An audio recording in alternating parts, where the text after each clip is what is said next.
Assalamualaikum warahmatullahi wabarakatuh. Jumpa kembali pada kuliah daring untuk pekan ini ya.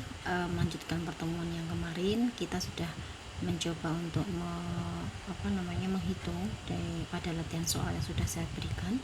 Lalu pekan ini saya akan coba membahas ya perhitungan, dan rata-rata memang perhitungan dari kalian semua sudah benar gitu ya.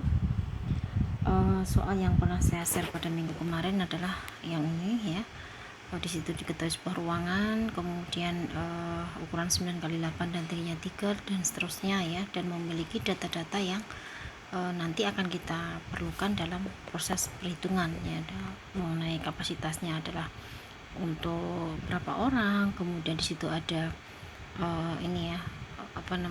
lampu, dan kita harus ketahui berapa kapasitas lampunya dan seterusnya.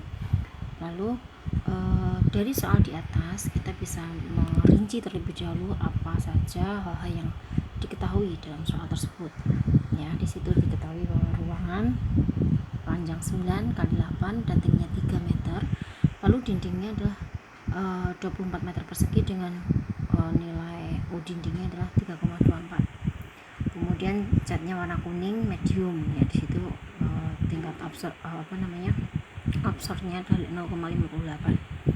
kemudian luasan jendela kaca 4 meter persegi dengan U kaca 4,48. lalu terdiri 8 buah lampu TL dengan pada 4 titik lampunya ya, karena di situ ada 2 lampu pada masing-masing armatur ya, sedangkan pada masing-masing lampunya ada 40 watt. Kemudian dan seterusnya. Kemudian yang ditanyakan adalah berapa kapasitas AC yang dibutuhkan. Kalau kita mencari delta T ya, kita harus mengetahui nilai TOTI nya ya. Di situ ada 5 derajat Celcius. Kemudian dari nilai itu kita bisa melihat suhu permukaan luar dinding, nilai TS nya ya. Dan di situ selisih suhu permukaan luar dinding adalah 26,6. Nah, bagaimana kita bisa menghitung kapasitas AC ya, yang terkait dengan berapa jumlah beban penyejukan yang harus kita hitung ya, yang harus kita angkut ke dalam keluar ruangan ya. Pertama kali kita menghitung nilai KI ya, jadi kalor dalam ruangan ya, kaitannya dengan manusia dan lampu, karena diketahui di situ ada 40 jumlah manusianya, kemudian masing-masing kalornya adalah 80, lalu 8 lampu dikalikan 40 watt ya, sehingga ketemu 3520. Setelah ketemu KI, kita mencoba menghitung KS ya, jadi panas matahari yang menembus kaca. Kemudian ketemu 1440. Kemudian nilai KC itu adalah panas dinding dan panas melalui kaca ya. Nah, ini di situ diketahui 1813,28 dari hasil perhitungan. Kemudian nilai KV nya adalah, karena ini kaitan dengan ventilasi, maka ketemunya 780 watt ya. Semua sudah diketahui. Nah, setelah kita mengetahui nilai KI, KS, KC dan KV, lalu kita jumlahkan ya, karena itu adalah jumlah total kalor yang harus kita angkut keluar melalui AC tadi. Nah, di situ ketemunya adalah 7553,28 watt. Nah, jadi kalau kita melihat bahwa 1 PK adalah 746, maka nilai 7553,28 itu adalah 10,12 PK. Di situ sehingga kita bisa memakai 4 buah AC dengan 2,5 PK masing-masingnya, atau 5 buah AC dengan masing-masingnya adalah 2 PK ya. Ini bisa kita sesuaikan dengan desain ruangan supaya hasilnya lebih optimal.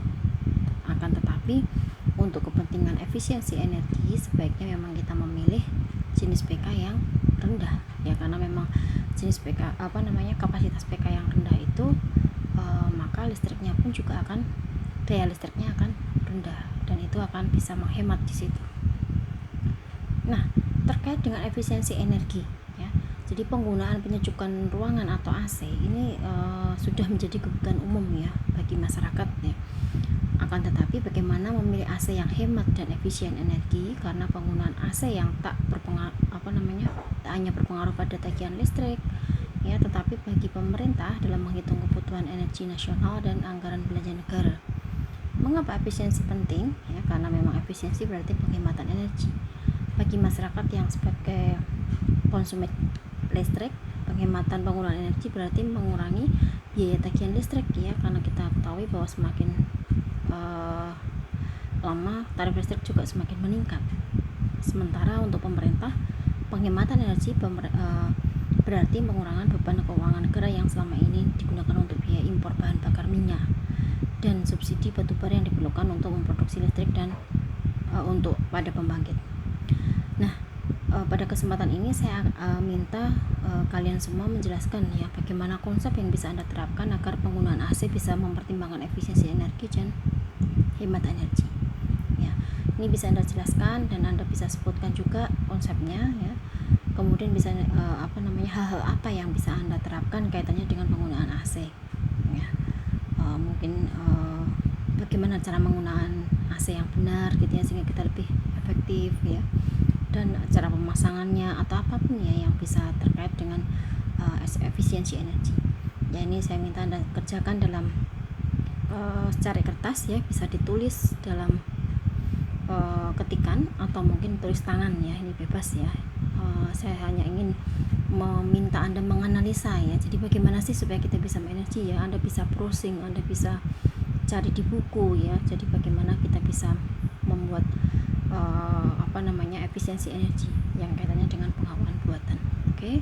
Pengumpulan maksimal Kamis 30 April 2020 dan maksimal jam 10. Terima kasih atas perhatiannya. Selamat belajar, jaga kesehatan, dan semoga kita semua selalu dalam lindungan Allah Subhanahu wa taala. Terima kasih. Wabillahi taufiq wal hidayah. Wassalamualaikum warahmatullahi wabarakatuh.